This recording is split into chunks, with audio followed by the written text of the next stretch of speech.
The Hexenmeister. They were settling in front of the fire, Mama in her rocking chair, Johannes with his wooden horses, and Inga singing to her doll, when thunderous voices suddenly heralded the bludgeoning of the door. The eldest twin, Johannes, sprung to his feet and instinctively sidled in front of Inga. Mama, dropping the darning into the ancient woven basket near her rocker, walked towards the latched entrance. With every fist lash, the hammering intensified, and the voices became audible. Ebba, Ebba, let us in. The cumbrous oaken door gave one last shudder as Mama yanked the stubby plank out of its brackets, causing the pungent stench of sweat, blood, and woodland to seep into every crevice of the little room as it slammed open and spilled the agitated men inside. It's Jakob, Ebba. To trap the beast, he and Heinrich went into the forest. The fools. With quickly called commands, hurry, Johannes, help me clear the table, and Inga, fetch the wound care, the three of them moved in unison. Mama and Johannes cleared room for the mangled man, and Inga scurried to the weathered hutch, brimming with Mama's carefully collected tools. Each ledge was overladen with dried plants, poppets, oils, candles, swathes of hoary cotton, and herbs blended with tallow. Inga knew there were even more gifts from nature hidden within the many drawers. The instruments of wise women like she would one day become. Ah, thank you, my Inga, Mama murmured as she took the uneven snippets of fabric already soaked in thyme water. There, Jakob. Reaching her hand back to no one in particular, she asked for the tincture of poppy and, without pausing her carefully gentle cleansing of the angry gashes etched into the man writhing on their table, poured a little into Jakob's open mouth.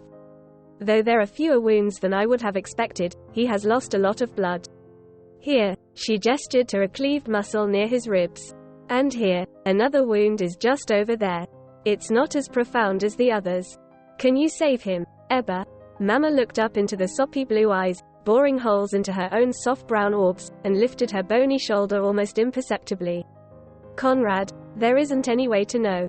Make yourself of service and remove his boots and breeches. We start by cleaning him up. From there, we shall see.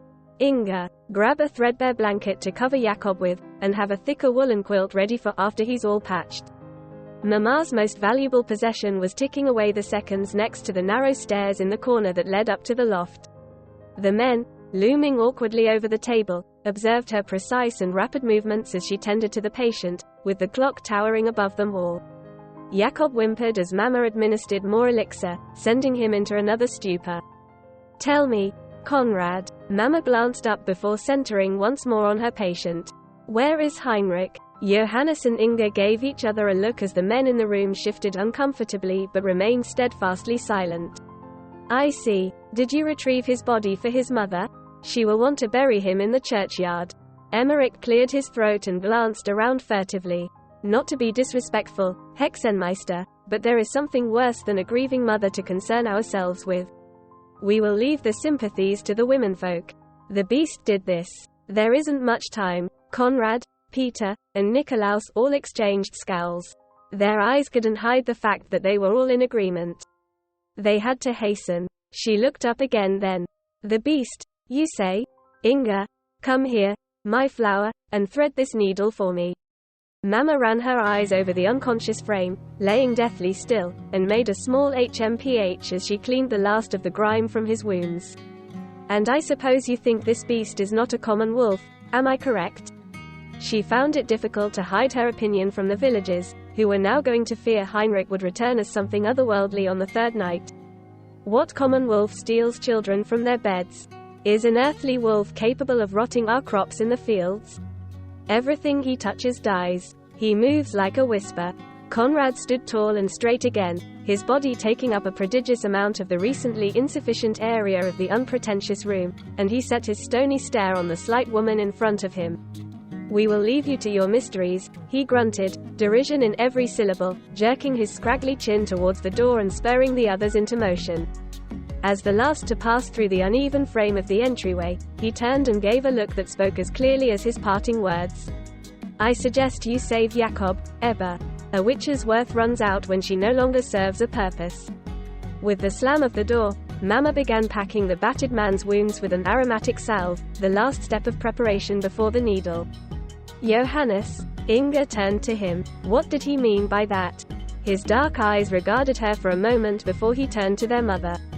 I think he meant Mama can't let Jakob die. HMPH, there is no such thing as allowing him to die or forcing him to live, Mama called out softly. Johannes, please put another log into the fire and place the warmer in your bed. Inga, pull an elf rune candle from the cuddy, and place henbane oil in a small lamp. Then put on the kettle of water for the tea.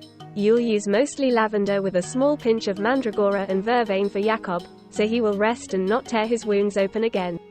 Then pour a second cup of our nightly tea, as it's long past time for dreams. Yes, Mama. They both moved as briskly and efficiently as their mother. The cuckoo chimed then, 12 times, causing Ebba to click her tongue and impatiently survey the man she'd pieced back together one last time before covering him and moving to get a pillow. He stirred with a low moan just as Inga appeared with the tea. Thank you, dear. Here, Jakob. Slowly now. That's it. Good. Let's lay you back now. And his snores began before she'd finished settling him in. All right, my little sprites, let's get you ready for bed now. The warm cloth removed the soot from their bodies, and her soft hands smeared the thick ointment from top to bottom. Inga, name the elements in the bedtime ointment, please. Rendered fat from a suckling pig mixed with beeswax, she sang out as she did every night. And in equal parts, lavender oil, mint oil, and rosemary oil. Very good. Clever girl, you are. Mama pulled Inga's favorite nightshirt over her head. And into bed with you. Now Johannes, what is in the bedtime tea we are very late to have this evening? With Mama rubbing in the ointment, he answered grudgingly in the way every bored child would, intoning, it is valerian, chamomile, and milky caps with 1 spoon of honey as it steeps. Ah, and you are as equally clever as your sister, if not as agreeable. Now up into bed, right then, yes, and 1 big sip for you. She held the wooden cup to his lips. That's plenty. Very well, lie down. And now it's your turn, Inga. That's it. 1 good, long swallow. Lovely. Lay your head down, please. Mama, yes, Johannes. His little face took on a look of rumination as he formed his thoughts properly. Why did Jakob and Heinrich go to hunt the beast? He watched her and waited patiently. Because man often forgets that life isn't a childish game with minimal consequences. So, his nose scrunched up even further. It was a game for them to hunt the beast. Ebba watched her children struggle to learn a new lesson, so she carefully considered her convictions before responding. Well, no, I don't think it was a game. Jakob and Heinrich failed to understand the repercussions of their quest. Inga turned onto her side and pulled her doll closer, and the last log Johannes had tossed into the fire popped loudly. They believe the starving wolves that have been hunting in the village are straight from the bowels of hell. Evil, but all there is part of nature. Nature has had a difficult year. Her hand smoothed Johannes' flaxen wisps of hair away from his forehead before continuing. Jakob and Heinrich wanted to take up the mantle and fight the forces of evil. Unfortunately, they didn't realize 2 intensely important things. First, they never considered they would not be victorious. Arrogance always leads to ruin. Most importantly, something humans fail so often to grasp is that what is evil to one is survival to another. Survival is natural, an instinct within all creatures, great and small. And what is natural is neither good nor evil. It just is. Are you scared of the wolves, Mama?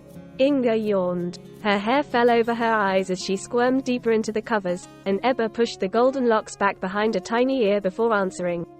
Not even a little bit. The forest gives us everything we need. And we respect it. Plus, we can't forget the offerings we leave for all the creatures that make up the Fae. We live in harmony. We live with veneration in our hearts and reverence in our actions. Johannes yawned now and drew a smile from his mother. We only take what we need, give all that we can, and follow the code of the forest. Mama stood and kissed him each on the head, and one last, Mama, was tossed across the warm air of the cozy cottage on the edge of the tree line. She smiled tolerantly before turning back. Last question, Johannes, and then you'll join your sister in slumber. What will happen to us if Jakob dies? The question hung heavy in the small space between them, and she forced forward the most tender smile she could muster. The forest protects us, my brave little man. Have you ever noticed the baubles that are left on our doorstep? His sleepy little nod caused his hair to fall back over his brow again. Maybe you've also noticed that when all the goats in the village stop giving milk, our goats give us twice as much. When the crops fail, as they have this year, our garden grows twice the yield of the year before. And when sickness passes through, the herbs and berries I need appear the moment I set out to find them. We never go without, so if we are in danger, sanctuary will be offered. With that, Johannes drifted off, and Ebba moved her rocking chair to the side of the smooth, dark wood, where a half-witted man lay sallow and still after learning a powerful lesson. The fire crackled and filled the room with an orange aura. The darning needle clicked against the thimble in rhythm with the clock. It's all fun and games until the forest is tired of playing.